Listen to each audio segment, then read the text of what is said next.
போறேன். என்னது? அதாவது இப்ப அக்கா உங்களுக்கு எப்படி சொல்லி காமிச்சேன்? முக்கியமான கதை. என்னது? கத்தக்கூடாது. எப்படி அக்கா சொல்றனோ அதே மாதிரி எனக்கு நீங்க சொல்லி காமிக்கணும். சரியா? முக்கியமான கதை. ரொம்ப ரொம்ப ரொம்ப ரொம்ப பக்கத்துல பார்த்து சொல்லுங்க. ரொம்ப ரொம்ப ரொம்ப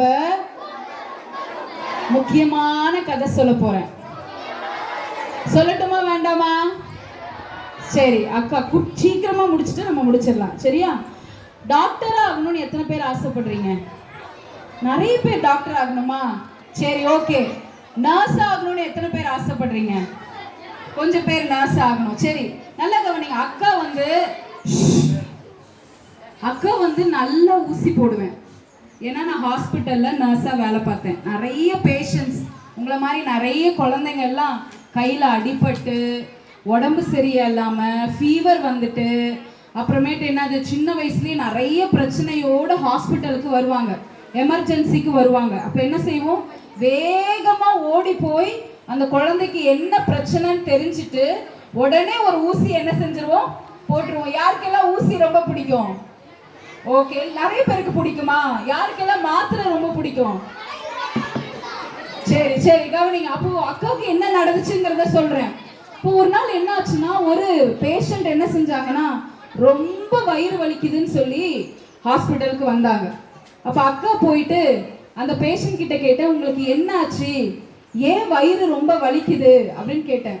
அப்போ அந்த பேஷண்ட் என்கிட்ட சொன்னாரு, என்னன்னே தெரியலம்மா, எனக்கு ரொம்ப வயிறு வலிக்குது அப்படின்னு சொல்லிட்டு.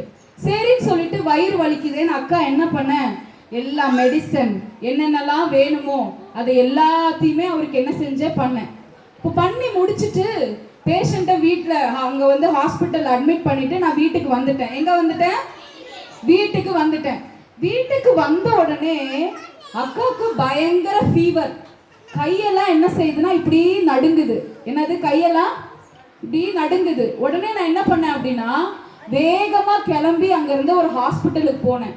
அந்த ஹாஸ்பிட்டலில் போய் அந்த டாக்டர் கிட்ட சொன்னேன், சார் என்னன்னே தெரியல, எனக்கு கையெல்லாம் ரொம்ப நடுக்கமாக இருக்கு அப்படின்னு. உடனே அந்த டாக்டர் சொன்னார், சரிம்மா உனக்கு கையெல்லாம் இப்படி நடுங்குது, கொஞ்ச நேரத்துக்கு முன்னாடி நீ யாரை பார்த்துட்டு வந்த அப்படின்னு கேட்டார். அப்போ நான் சொன்னேன், சார் ஒரு பேஷண்ட் வந்திருந்தாங்க, அவங்களுக்கு ரொம்ப உடம்பு சரியில்லை, அதனால நான் பார்த்துட்டு வந்தேன்.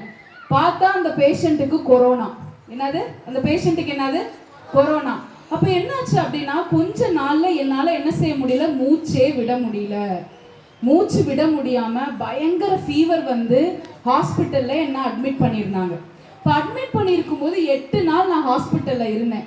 8வது நாள் நான் என்னுடைய கண்ணை திறந்து பார்க்கும்போது எல்லாமே தலைகீழ என்ன செஞ்சது தெரிஞ்சுது. உடனே நான் அந்த மருத்துவர்கிட்ட சொன்னேன், அந்த டாக்டர் கிட்ட சொன்னேன், அங்கே இருந்த நர்ஸ் கிட்ட சொன்னேன், என்னன்னே தெரியல, எல்லாமே எனக்கு தலைகீழா தெரியுது டாக்டர் அப்படின்னு.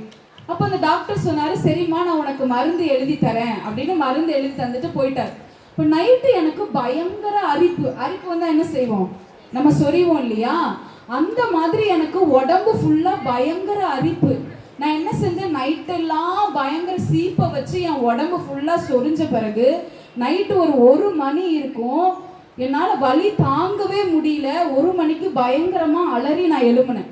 அலறி எழும்பின உடனே என்னுடைய அம்மா அப்பா பக்கத்தில் இருந்தாங்க. நீங்கள் எப்படி அம்மா அப்பாவை கூப்பிடுவீங்க? அந்த மாதிரி நான் போய் எங்கள் அம்மா அப்பாவை கூப்பிட்டு, டாடி என்னன்னு தெரியல, உடம்பெல்லாம் பயங்கர அரிப்பாக இருக்குன்னொன்னே அவங்க என்னை பார்த்து ரொம்ப பயந்துட்டாங்க. என்ன அப்படின்னா கண்ணாடியில் போய் நான் என்னை பார்க்கும்போது என்னுடைய முகம் ஒரு பெரிய வாட்டர்மெலன் மாதிரி இருந்துச்சு. என்னது? என் கண்ணு வந்து ஒரு பெரிய முட்டை சைஸில் என்ன செஞ்சது இருந்தது. முகம்லாம் வீங்கி போய் உதடு எல்லாம் அப்படியே பெருசாகி ரொம்ப அசிங்கமாக நான் இருந்தேன். கண்ணாடியில் பார்த்து நான் ரொம்ப பயந்துட்டேன், இது ஏன் இப்படி இருக்கு எனக்கு அப்படின்னு சொல்லிட்டு. அப்போ என்னுடைய டாக்டருக்கு என்னுடைய அம்மா அப்பா கால் பண்ணி சொன்னாங்க, என்னன்னு தெரியல, இந்த பொண்ணுக்கு இப்படி ஒரு பிரச்சனையா இருக்கு அப்படின்னு சொன்ன உடனே அந்த டாக்டர் சொன்னாரு, என்ன பண்ணுவீங்களோ தெரியாது, சீக்கிரமா ஹாஸ்பிட்டல்ல கொண்டு போய் அந்த பொண்ணை நீங்க என்ன செய்யுங்க, காண்பீங்க, இல்லைன்னா அந்த பொண்ணு எப்போ வேணாலும் செத்து போயிடும் அப்படின்னு என்ன செஞ்சாரு சொன்னாங்க. உடனே என் அம்மா அப்பா என்ன பண்ணாங்க, வேகமா என்னை அங்க இருக்கிற ஹாஸ்பிட்டலுக்கு என்ன செஞ்சாங்க, கூட்டிட்டு போயிட்டு எல்லா பிளட் ரிப்போர்ட்ஸையும் எடுத்து பார்த்தா ரிப்போர்ட்ல என்ன வந்துச்சுன்னா 2 கிட்னியும் ஃபெயிலியர் ஆயிடுச்சுன்னு வந்துச்சு. என்ன வந்துச்சு? 2 கிட்னி என்ன ஆயிடுச்சு, இந்த பொண்ணுக்கு ஃபெயிலியர் ஆயிடுச்சு. அந்த டாக்டர் என் அம்மா அப்பாவை கூப்பிட்டு சொன்னாங்க, இந்த பொண்ணுடைய கிட்னி என்ன செஞ்சிருச்சு, 2மே ஃபெயிலியர் ஆயிடுச்சு, சீக்கிரமா செத்து போயிடுவாங்க இந்த பொண்ணு. எவ்வளோ சீக்கிரம் நீங்க பண்ண வேண்டிய கடமைகளை பண்ணணுமோ நீங்க எல்லாவற்றையும் அந்த பொண்ணுக்கு என்ன செய்யுங்க, பண்ணுங்க அப்படின்னு சொல்லிட்டு. அப்போ கிட்னி 2மே ஃபெயிலியர் ஆயிடுச்சு.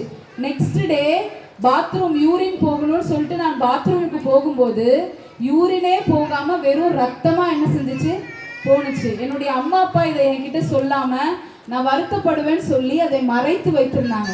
அதுக்கு அடுத்த நாள் பார்த்தா காலையில எழும்பி கண்ணை திறந்து பார்க்குறேன், எனக்கு கண்ணே தெரியல. என்னது, உன் பேர் என்ன? கிஃப்ட்லின். இப்ப கிஃப்ட்லின் என் கண்ணுக்கு தெரியுதுல, அந்த மாதிரி அங்க யாரு நிக்கிறான்னு சொல்லி கண்ணே அக்காக்கு என்ன செய்யல, தெரியல. அப்ப நான் என் அம்மா கிட்ட ஓடி போய் சொன்னேன். என்ன சொன்னா, அம்மா எனக்கு கண்ணே என்ன செய்யல, தெரியவே இல்லை, யார் எங்க இருக்காங்கன்னே எனக்கு என்ன செய்யல, தெரியலன்னு சொன்னேன். அப்ப எங்க அம்மா வந்து என்ன சொன்னாங்கன்னா, ஒன்றும் உனக்கு ஆகாது, நாங்கள் ஜெபம் பண்ணுவோம் அப்படின்னு சொன்னாங்க.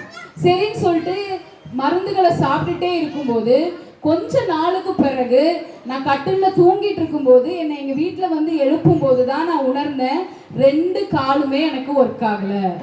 என்ன செய்யல, 2 காலுமே ஒர்க் ஆகலை, 2 காலுமே செயலிழந்து போயிடுச்சு. எல்லாரும் டாக்டர்ஸ் என்ன சொன்னாங்க, இந்த பொண்ணோட கிட்னி ஃபெயிலியர் ஆயிடுச்சு. அக்கா உங்க முன்னாடி தான் சாட்சியா நிக்கிறேன். 5 வருஷத்துக்கு முன்னாடி டாக்டர் என்னை பார்த்து என்ன சொன்னாங்க, இந்த பொண்ணுக்கு 2 கிட்னியும் ஃபெயிலியர் ஆயிடுச்சு, கண்ணு தெரியாம போயிடுச்சு, இனி நடக்க முடியாது அப்படின்னு சொன்னாங்க. ஆனா ஒரு நாள் காலையில உங்களை மாதிரி நான் என்ன செய்யறேன், நீங்க எல்லாம் வந்து இங்க உட்காந்துருக்கிறீங்கள, அழகா ஏசப்பா பாட்டு பாடுறீங்க, அழகா வசனங்களை சொன்னீங்க, அழகா ஆக்ஷன் சாங் பண்ணீங்க. அதே மாதிரி நான் ஒரு நாள் என்ன பண்ணேன் அப்படின்னா, காலையில எழும்பி முழங்கால் படியிட்டு ஏசப்பா கிட்ட சொன்னேன். என்ன சொன்னேன்னா, ஏசப்பா என்னுடைய 2 கிட்னியும் ஃபெயிலியர் ஆயிடுச்சு, எனக்கு இப்போ கண்ணு தெரியல, எனக்கு 2 காலும் பேரலைசிஸ் ஆயிடுச்சு, என்னால் நடக்க முடியாது, மருத்துவர்கள் எல்லாரும் என்னை கைவிட்டுட்டாங்க, இனி நான் என்ன செய்ய போகிறேன், நான் உங்களுடைய பொண்ணு தானே, நான் உங்களுடைய செல்ல மகள் தானே, எனக்கு ஏன் இதை நீங்கள் அனுமதிச்சிங்க, நிறைய பேஷண்ட்ஸை நான் பார்த்தனே, நிறைய உங்களை மாதிரி இருக்கிற குழந்தைகள் மருத்துவமனைக்கு வரும்போது சாப்பிடாம நிறைய குழந்தைகளை நான் பார்த்து கொண்டேனே, ஆனால் நீங்கள் எனக்கு இதை செய்யலையே அப்படின்னு சொல்லி ரொம்ப வருத்தத்தோட நான் ஜெபம் பண்ணும்போது ஆண்டவர் என்கிட்ட பேசினார். என்ன பேசினார் தெரியுமா, பயப்படாதே, நான் உன்னோடு கூட என்ன செய்கிறேன், இருக்கிறேன், உனக்கு எல்லாவற்றையும் நான் சுகப்படுத்துவேன் ஆண்டவர் சொன்னார். அப்போ ஆண்டவர் இதை சொன்ன பிறகு நான் எங்கள் அம்மா கிட்ட போய் சொன்னேன், அம்மா ஒரே ஒரு முறை போய் ஸ்கேன் பண்ணி நம்ம போய் பார்ப்போமா, நம்முடைய கிட்னியை பார்ப்போமா, ஏசப்பா என்கிட்ட சொல்லியிருக்காரு உன்னுடைய கிட்னியை நான் சுகப்படுத்துவேன்னு சொல்லியிருக்காரு, ஒரே ஒரு முறை போய் ஸ்கேன் பண்ணி நம்ம பார்ப்போம்.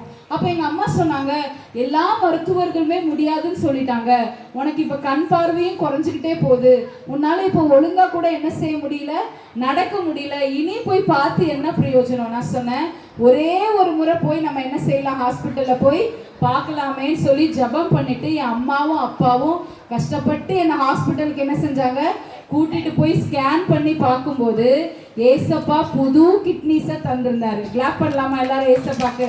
என்னது, ஏசப்பா என்ன தந்திருந்தாங்க, புது கிட்னிஸை தந்திருந்தாங்க. இப்போ அக்காவுக்கு இருக்கிறது புது கிட்னி, ஃபெயிலியர் ஆன கிட்னி கிடையாது. பாருங்க, உங்க முன்னாடி தான் அக்கா நடக்கிறேன். 5 வருஷத்துக்கு முன்னாடி டாக்டர் என்ன சொன்னாங்க, 2 காலும் நடக்க முடியாது, பேரலைசிஸ் ஆயிடுச்சுன்னு சொன்னாங்க. உங்க முன்னாடி தானே அக்கா நடக்கிறேனா இல்லையா? இங்க பாருங்க, இவ்வளோ பேர் எனக்கு முன்னாடி உட்காந்துருக்கிறீங்க, கண் பார்வை எனக்கு நல்லா என்ன செய்யுது, தெரியுது. இந்த அற்புதத்தை செஞ்சவர் யாரு? சத்தமா சொல்லுங்க, யாரு? இன்னும் சத்தமா சொல்லுங்க, இந்த அற்புதத்தை செஞ்சது யாரு? கடையில போய் தக்காளியை வாங்க முடியும், கிட்னியை வாங்க முடியுமா? வாங்க முடியாது. ஆனா வெரி குட், சூப்பரா சொன்னா பாருங்க. 2 கிட்னி ஃபெயிலியர் சொன்ன எனக்கு ஏசப்பா புது கிட்னிஸ் என்ன செஞ்சிருக்காரு. இப்போ கொஞ்ச நாளுக்கு முன்னாடி கூட நான் ஸ்கேன் பண்ணும்போது ஒரு பிரச்சனையுமே என்னுடைய கிட்னில இல்லாமல் புது கிட்னியை ஆண்டவர் எனக்கு தந்திருக்கிறார். ஹல்லேலூயா. அப்போ இன்றைக்கு எனக்கு புதிய கிட்னியை தந்த தேவன், நல்ல கண் பார்வையை தந்த தேவன், 2 கால்கள் பேரலைசிஸா இருந்த என்ன நடக்க வைத்த தேவன், உங்களுக்கும் அவர் அபிஷேகத்தை என்ன செய்ய போறாரு, தரப்போறார். நீங்க கேட்கலாம், ஆன்ட்டி அக்கா அபிஷேகம்னா என்ன, எனக்கு எதுக்கு அபிஷேகம் வேணும் அப்படின்னா, இந்த மோசமான உலகத்துல நீங்க பாவம் செய்யாம வாழணும். பாவம்னா என்ன? திருடுறது பாவம், பொய் சொல்றது பாவம், அம்மா அப்பாவுக்கு கீழ்ப்படியாம இருக்கிறது பாவம். சோ இப்படிப்பட்ட பாவத்துல இருந்தெல்லாம் உங்களை காப்பாற்றுவதற்கு ஆண்டவர் உங்களுக்கு அபிஷேகத்தை தர போறாரு. சில சமயங்கள் இந்த அபிஷேகத்தை எப்படி கண்டுபிடிக்க முடியும்? புதிய பாஷைகள், அழகா சொன்னீங்க இல்லையா, புதிய பாஷைகளை ஆண்டவர் உங்களுக்கு என்ன செய்வாரு? தருவார். சில சமயங்கள்ல உங்களை அறியாமலே நீங்க அழுவீங்க, ஏசப்பா என்னை மன்னிங்க, நான் செய்த தவறுகளை மன்னிங்க, என்னுடைய வாழ்க்கையில நீங்க வாங்க அப்படின்னு சொல்லும் பொழுது அந்த அபிஷேகத்தை அவர் உங்களுக்கு என்ன செய்யறாரு? தராரு. இன்னைக்கு ஆன்ட்டிக்கு இன்னைக்கு சூப்பர், ஆன்ட்டி ஒரு நாளும் நினைச்சது இல்லை ஹாஸ்பிட்டல்ல அட்மிட் ஆயிருக்கும் போது எனக்கு புது கிட்னி கிடைக்கும், எனக்கு கண் பார்வை கிடைக்கும், என்னால நடக்க முடியும், அவ்வளவுதான் என் வாழ்க்கை முடிஞ்சிருச்சு நான் நினைச்சேன். ஆனா அந்த அபிஷேகம் என்னை இந்த நாள் வரையும் கூட்டி கொண்டு வந்திருக்கு. இப்போ உங்க எல்லாரையும் எனக்கு அற்புதம் செஞ்ச மாதிரி ஏசப்பா உங்களுக்கும் அபிஷேகத்தை கொடுத்து என்ன செய்ய போறாரு? நடத்த போறாரு. எத்தனை பேருக்கு அந்த அபிஷேகம் வேணும்? கரங்களை உயர்த்தி. எல்லாருக்கும் வேணுமா வேண்டாமா? வேணும். அபிஷேகத்தை பெறுவதற்கு ரெடி ஆகலாமா? பெற்றுட்டீங்கன்னா இன்னும் அதிகமா பெறணும். சரியா? இப்ப என்ன பண்ண போறோம்? நம்ம ரவுண்டா சர்க்கிள் போட போறோம். என்னது? நிறைய ஆன்டிமார், ஆண்டவருக்குள்ள இருக்கிற நிறைய ஆன்டிமார் அக்காமார்லாம் இருக்காங்க. அவங்க எல்லாரும் வந்து உங்க தலைமையில கைய வச்சு என்ன செய்ய போறாங்க? ஜெபிக்க போறாங்க. யாரையும் கண்ணை திறந்து பார்க்க கூடாது. நீங்க முழங்கால் படிட்டு சொல்லணும், ஏசப்பா எங்களுக்கு அபிஷேகத்தை தாங்க. அக்கா ஒரு பாட்டு பாட போறேன், அப்போ தேவன் உங்களை அபிஷேகத்தை நிரப்புவார். சீக்கிரமா எழும்பி ரவுண்டா முழங்கால் படிடுங்க பார்க்கலாம். வேகமா வாலண்டியர்ஸ் இருந்தீங்கன்னா நீங்க இதற்காக ஹெல்ப் பண்ணுங்க. பிள்ளைகளை ரவுண்டா முழங்கால் படியிட வைங்க. நம்பர் சொல்லணுமா? ஓகே, நம்பர் சொல்றாங்க. 10 கவுண்ட் பண்ண போறேன், அதற்குள்ள ரவுண்டா முழங்கால் பண்ணிடணும். 1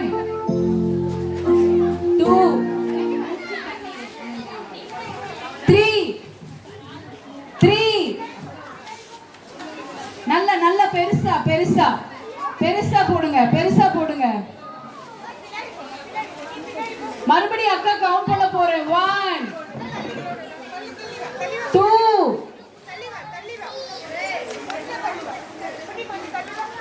3 சீக்கிரம் 4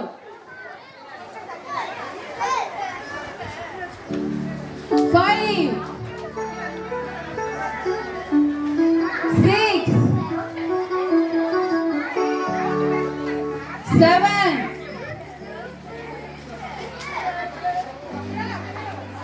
8. வாலிப பிள்ளைகள் கூட இருக்கீங்க, நீங்க கூட முழங்கால் படிடலாம். ஆண்டவர் உங்களை கூட நிரப்புவார். வாங்க வாங்க, பெரிய ரவுண்டா போடலாம், அப்ப நமக்கு ஈஸியா இருக்கும்.